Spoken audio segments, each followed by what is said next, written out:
welcome to this week's episode of A Lost Cause. I'm Shawna. I'm Annie, and as usual, we had a mishap right before starting filming. We took a photo instead of pressing the video.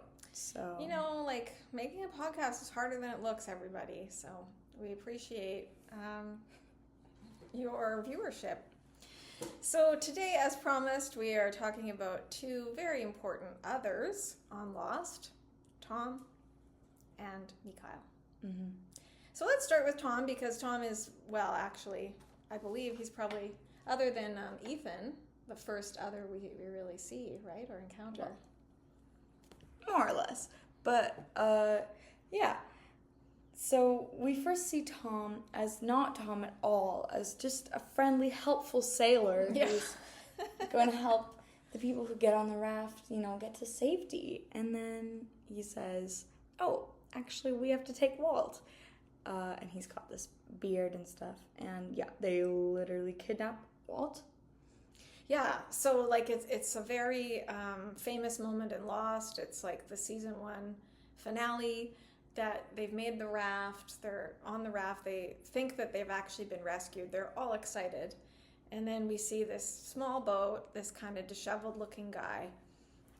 And then he makes that strange comment, as Annie said, like, we're going to need to take the boy. And then suddenly you realize, like, oh no, these are the very people, the others that, we don't know anything about. But because of what happened with Ethan, we know that there's others on the island who do not have good intentions towards the castaways.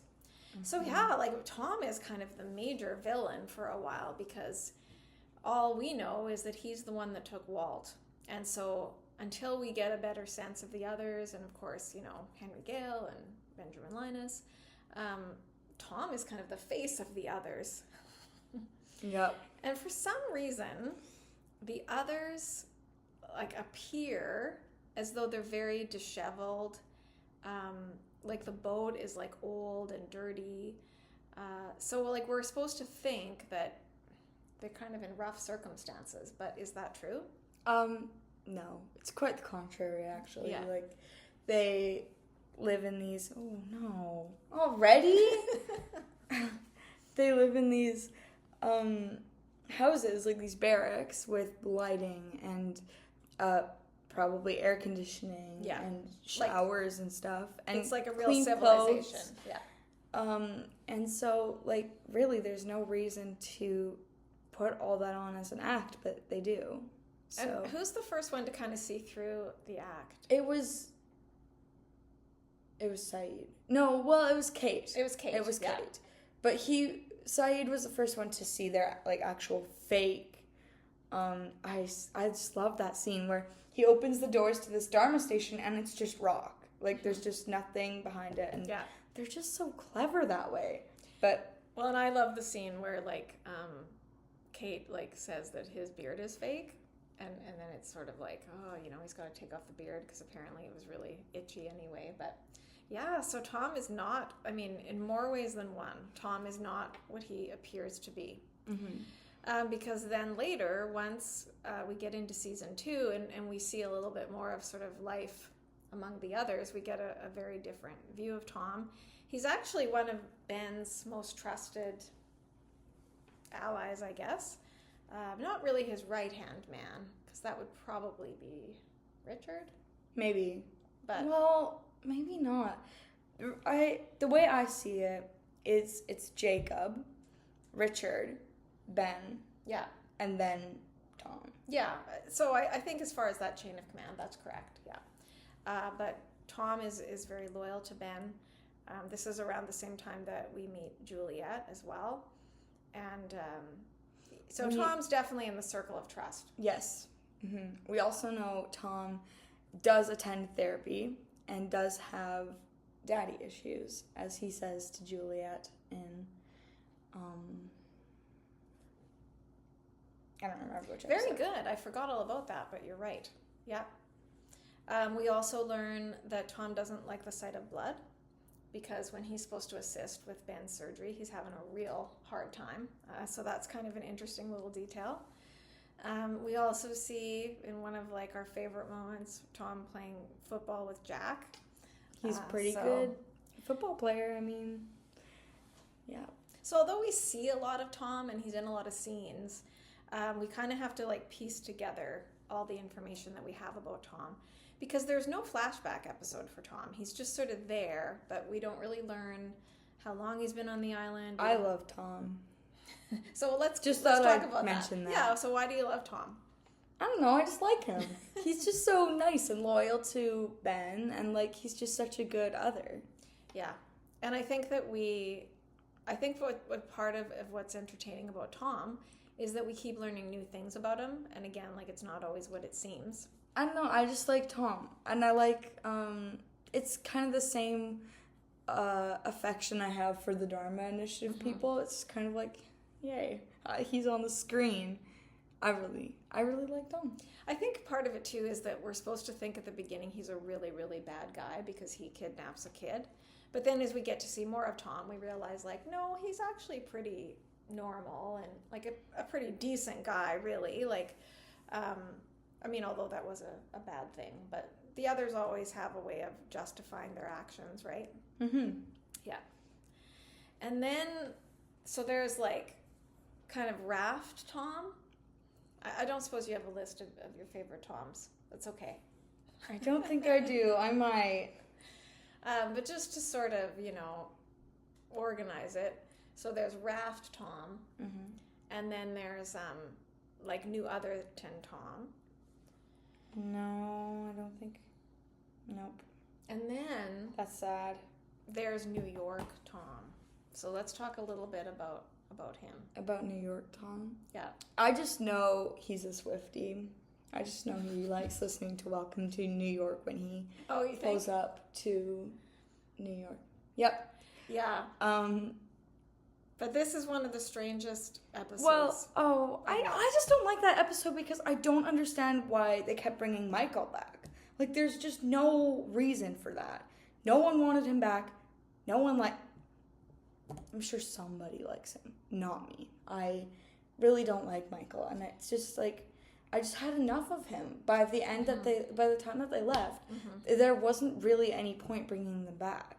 Yeah, I think it worked okay though because it's sort of tying up a loose end, and he did, have a part to play on the freighter. And then that episode, I think it's Meet Kevin Johnson, right? Mm-hmm. Is where we see New York Tom.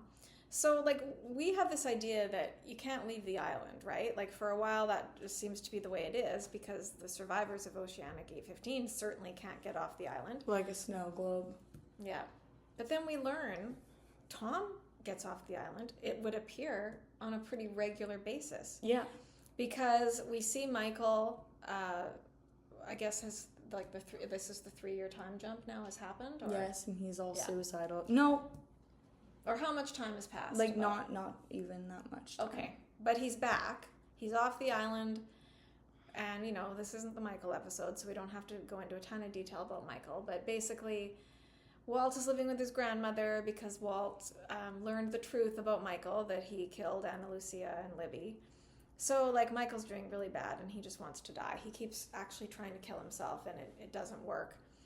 And then in an alley, he sees a familiar face. Tom.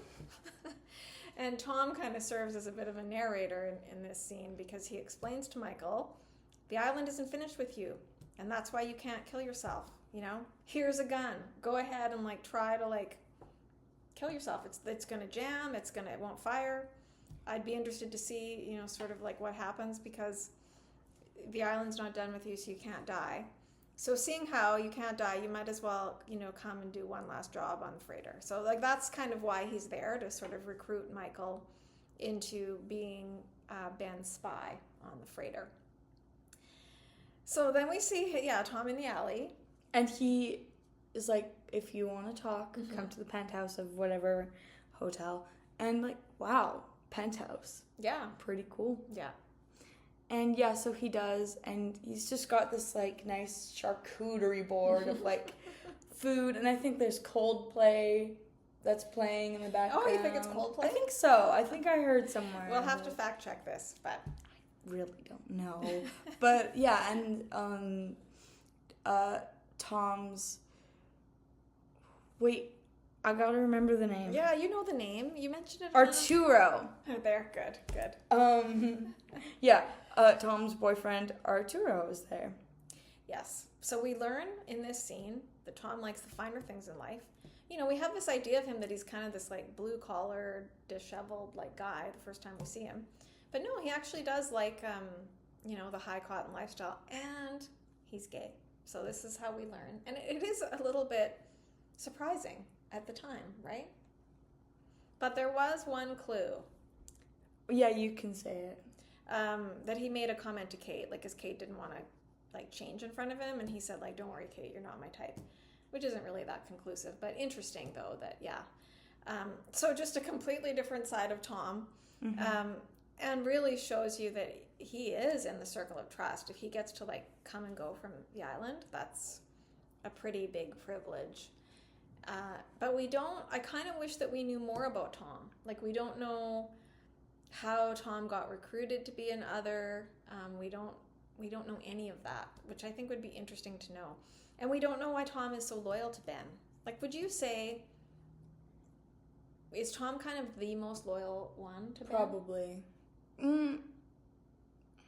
Well, maybe either Tom or Mikhail, really. Yeah, true. Because, like, if you Which think is about... sort of why they're together in this episode. If you think about the man behind the curtain, when John Locke starts beating up Mikhail, Tom doesn't do anything. Even though Ben's like, Tom, do something, he doesn't do anything. Yeah. And so, like, and Mikhail is all concerned that Right. John is one of them. So, like, I don't know. It's hard to say. But we know that Tom is not in on this conspiracy with Juliet. Like, when Jack is doing surgery on Ben, and Juliet's actually like, you know, maybe he won't survive the surgery. And Tom doesn't go along with it and rats her out. So we know that he is loyal to Ben. So what happens to Tom? Poor Tom. All he did was just listen and, like, serve Follow the orders. island and stuff. And he ends up getting shot by Sawyer. By Sawyer, yeah. Poor Tom.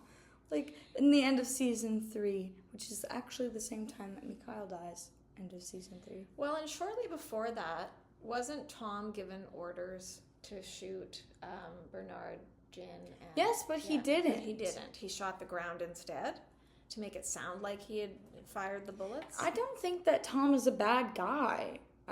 I really don't. It's a little bit surprising that Sawyer just, like, kills Tom pretty much in cold blood. It's not even in self-defense. And what does he say when he does it?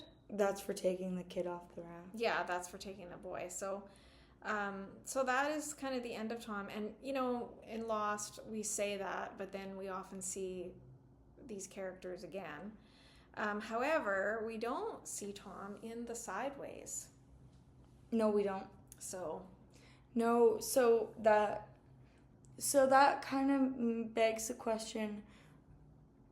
This is just something that I'm trying to figure out, and it might be true, but it also might not be true, because we know Ethan also was in the Dharma Initiative as a kid, and we know Ben said that he's one of the people from the Dharma Initiative to survive, but, like, if Tom isn't in the Sideways, he might be underwater, which would mean he either died, like, because he might have been on the island, which means he either died in the purge or died because the island's underwater. Yeah, but he could just also be an other that never got the chance to be recruited, right? Because I guess so, but where's the fun in that? Well, it is kind of odd we don't see him, even just in a brief cameo, in the Sideways. Maybe we do. I don't remember. I don't think we do. And, you know, for, like, the first, I don't know, 4 seasons or so, like, he's a pretty major character, and then all of a sudden is just gone. So I believe he's played by MC Gainey, is that right? Mm-hmm. And he does appear in the Getting Lost documentary. Yeah. So, any comments about that?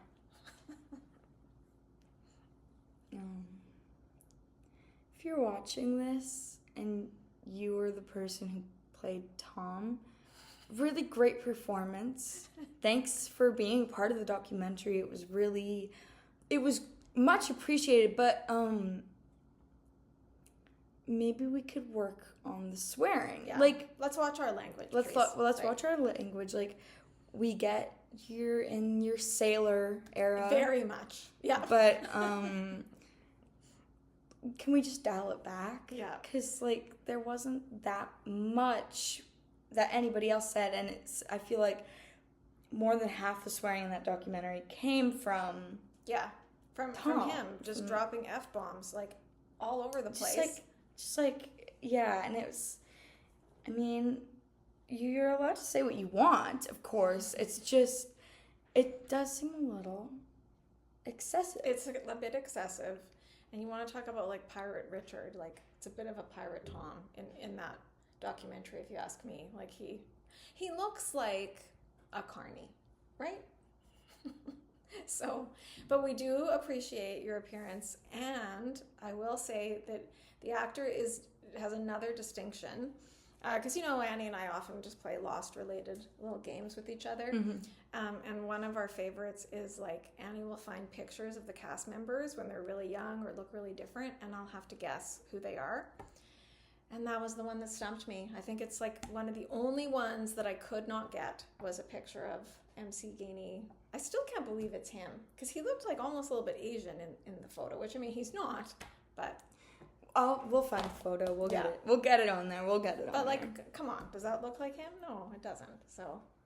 Poor Shawna. Poor Shawna. Just always failing my amazing rounds of Guess Who. Always? No, never. Like, hardly ever. Like, you yourself said that's really impressive. You got stumped last round. But I did get it eventually. We should share this picture, too. It was a picture of Brzezinski. Where did you find that picture? I'll never tell.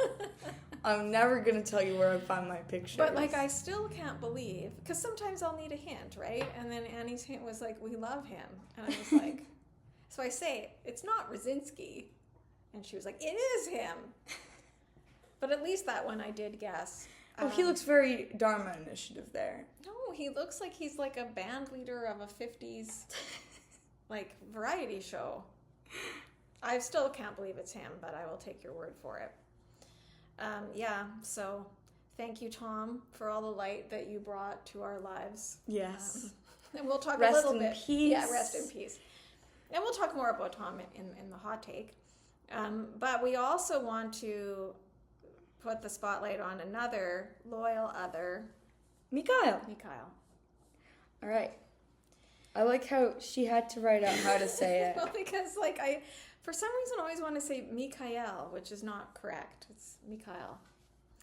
So I had to spell it out phonetically. But the first time we see Mikhail is at the Flame.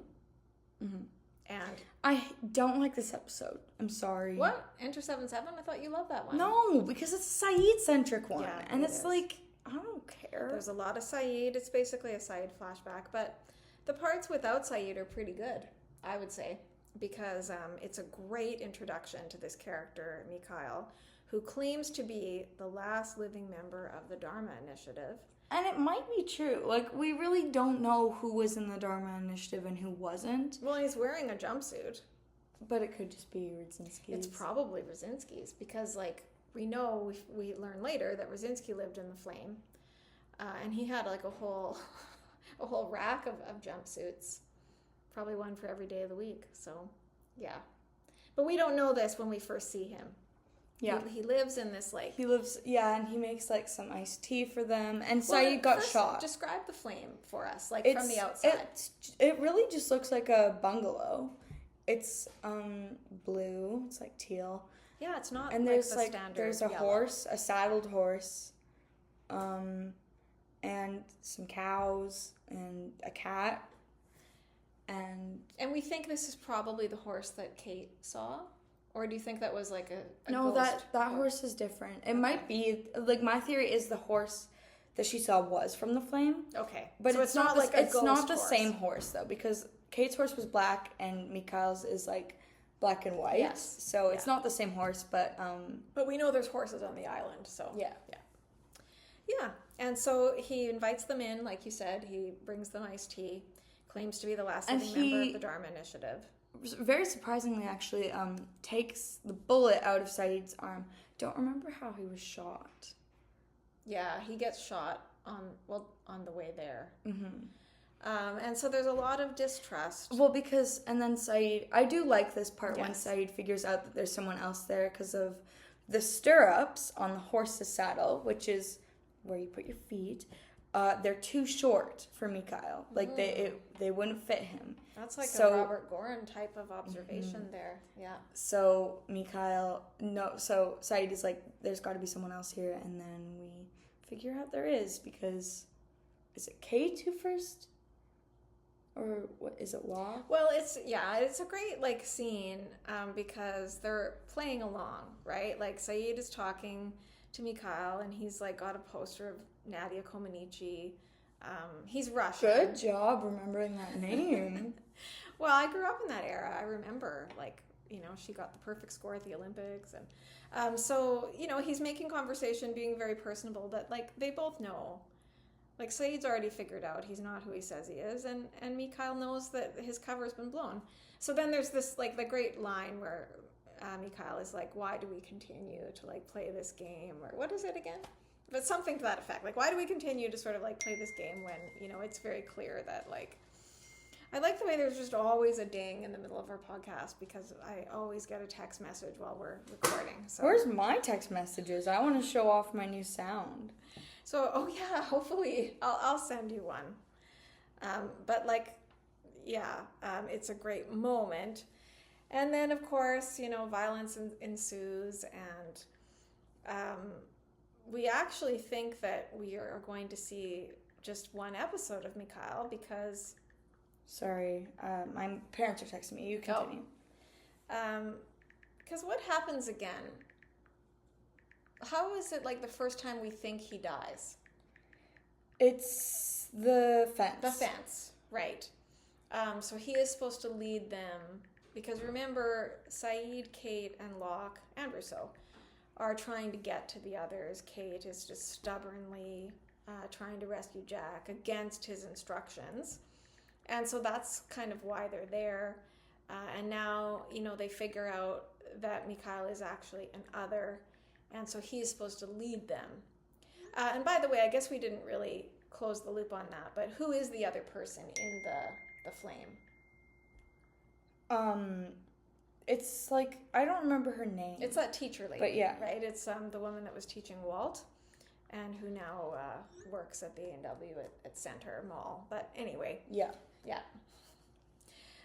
So he's supposed to lead them there, but as we know, there is that electric fence, or sonar fence, or whatever it is. And so we think we see the demise of Mikhail, because he actually goes through and gets zapped. It's not a good scene. And like, we think he's dead because, blood's coming from his ears and stuff. But is he dead? No. He can't be killed. It would seem like he can't be killed because there's a few times, at least twice, where we think, okay, now he's dead. And then he comes back again, right? So this is probably a good time for our what's up with that? Yeah, what's up with that?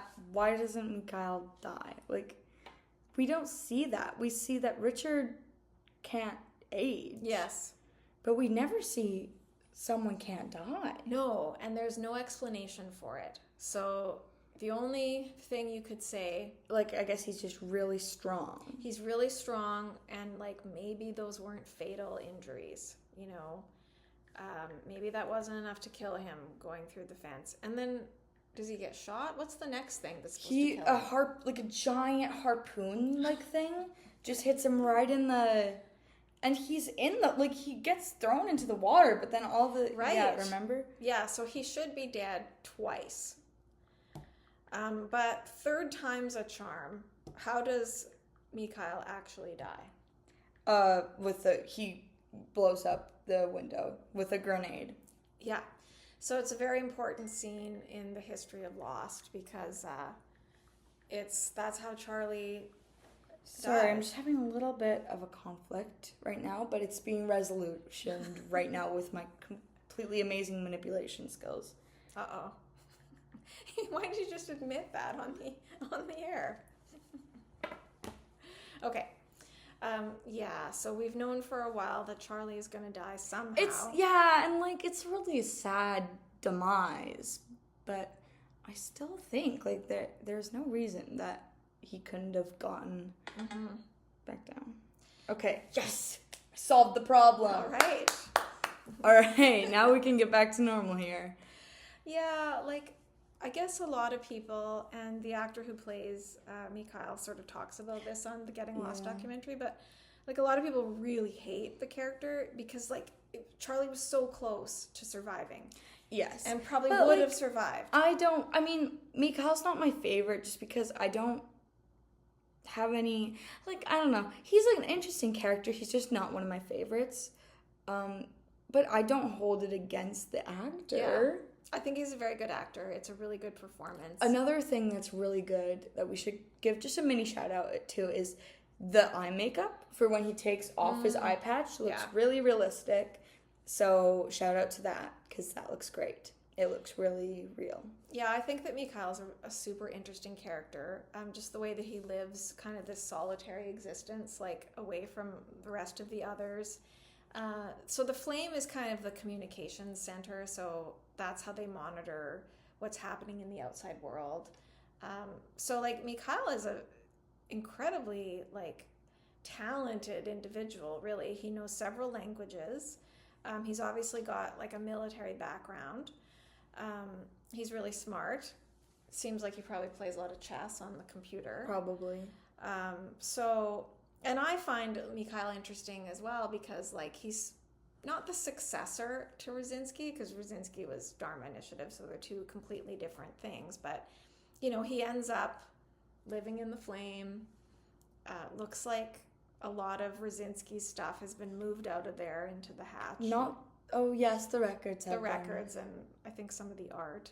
But speaking of which, Brzezinski had a Joshua Tree painting, which is a U2 shout out. Okay, I get it. Yeah. Where's my ringtone? I changed it to the Law and Order sound. Yeah. Mm-hmm.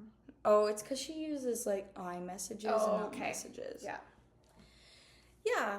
So I like Mikhail. We do see him in the Sideways, just very, very briefly. So it's interesting that we see him, but that we don't see Tom. I don't remember what he does in the Sideways. You know, the Sideways is not my major.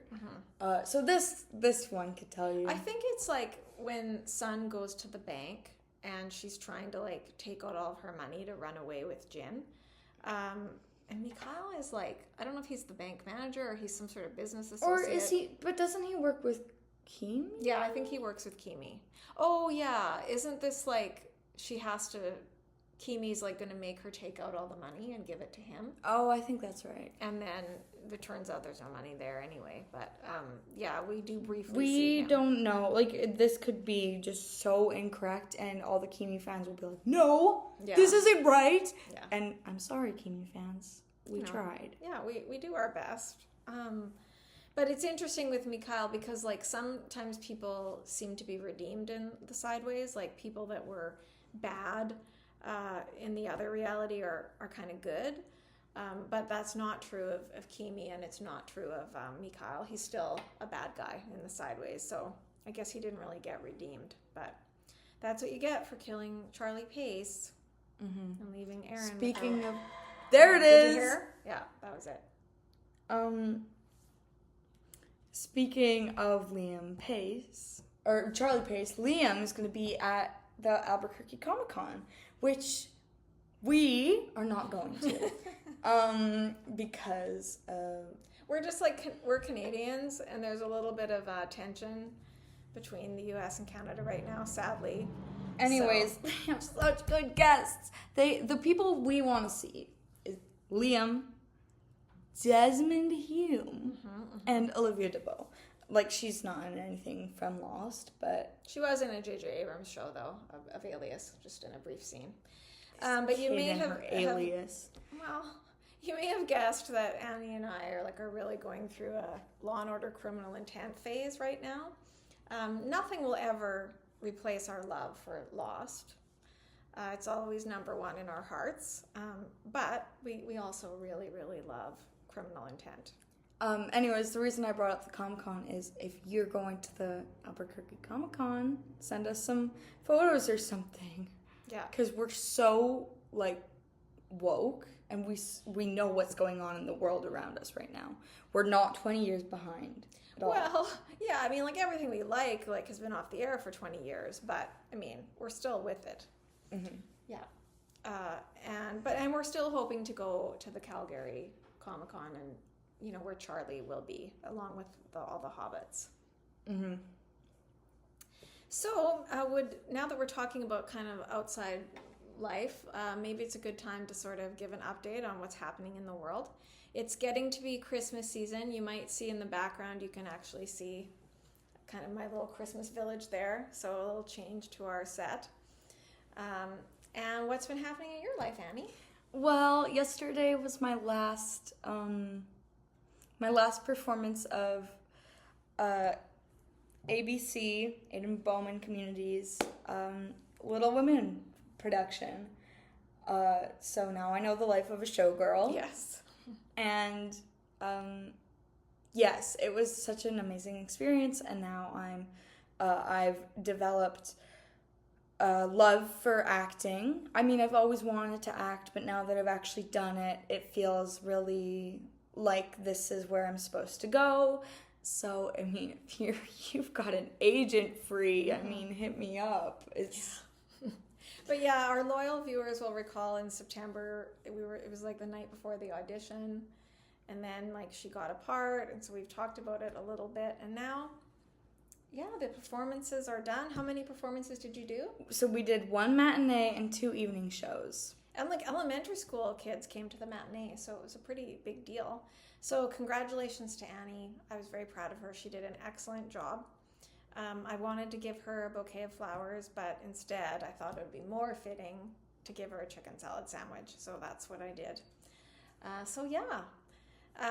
Before we move away from Mikhail, I think we should talk a little bit about our mosquito friend. Yes.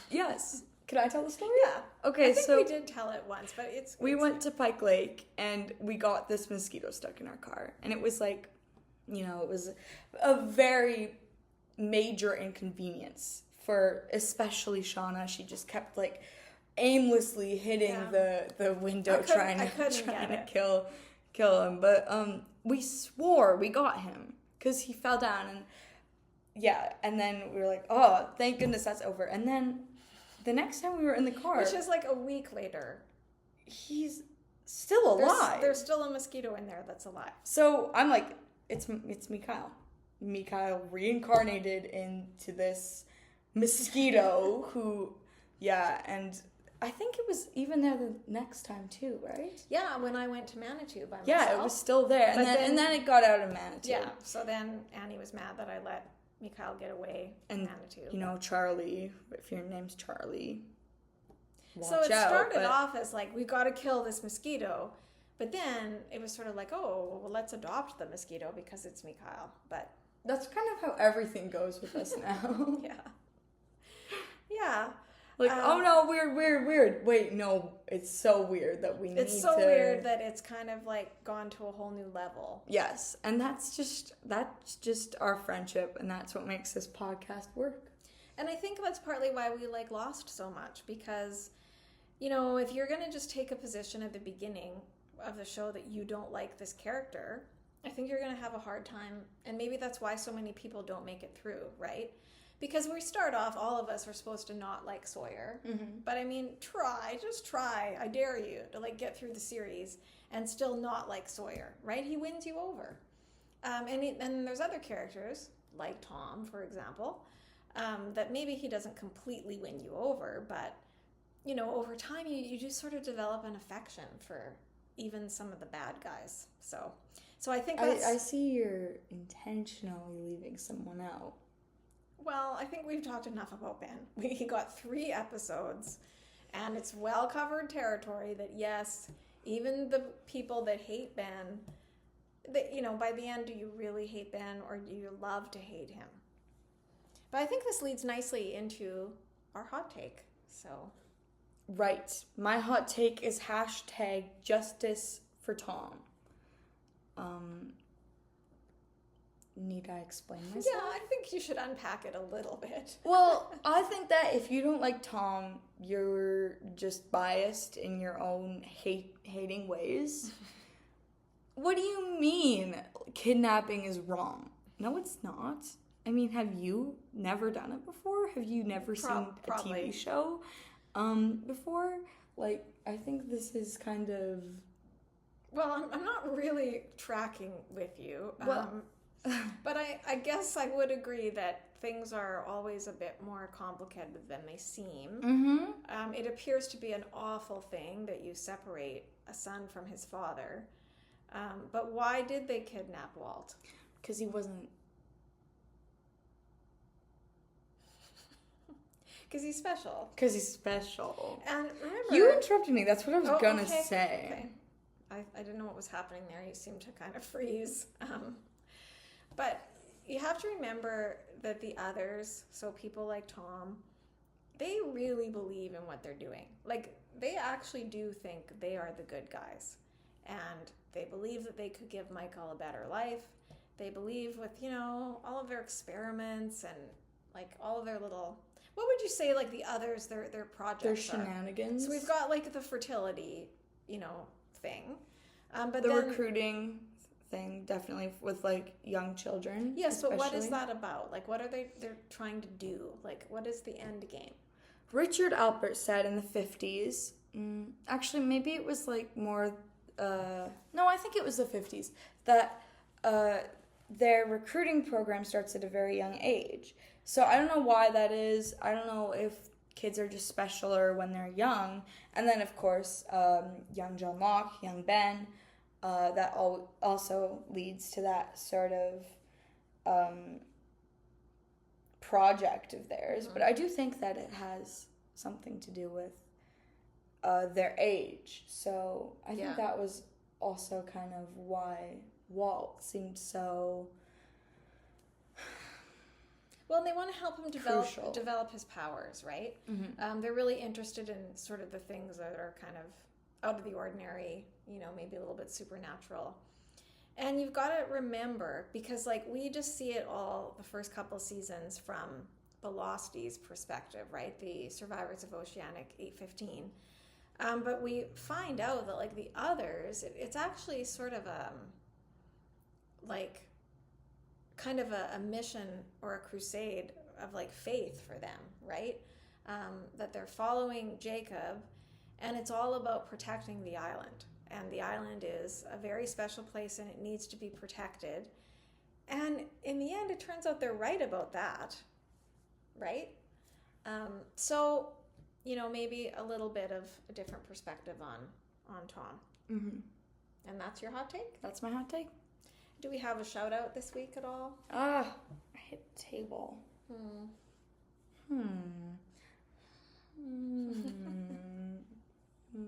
I don't know. I think just generally a shout out to the others, because they're what really create all of the tension and excitement. Are we done all the other podcasts? Surely not. Maybe. No, I think we might be. We might be. Because we're not going to do a whole episode about Danny. Wow. So let's take a moment to kind of reflect on... That's like...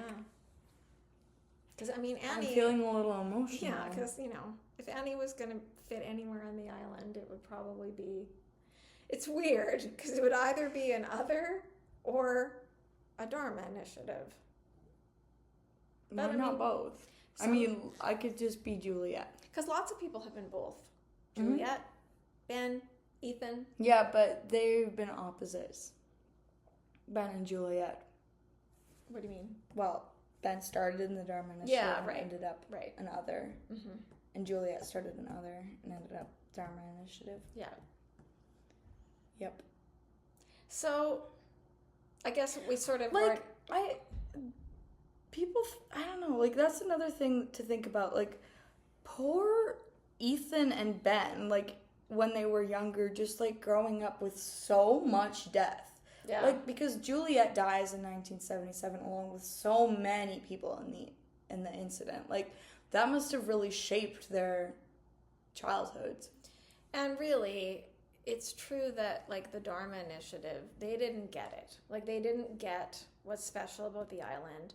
And in a lot of ways, they were harming the island, and they were trying to exploit the island. Yes, and then I just think about that scene in the classroom where we're supposed to feel like, oh no, this is horrible. These little kids, they're like, but, like, the others are just trying to reclaim what's theirs. And, like, considering that they have that brainwashing station, I'm not sure if it's so bad that they're, like, that the others are trying to get rid of the Dharma Initiative. Yeah.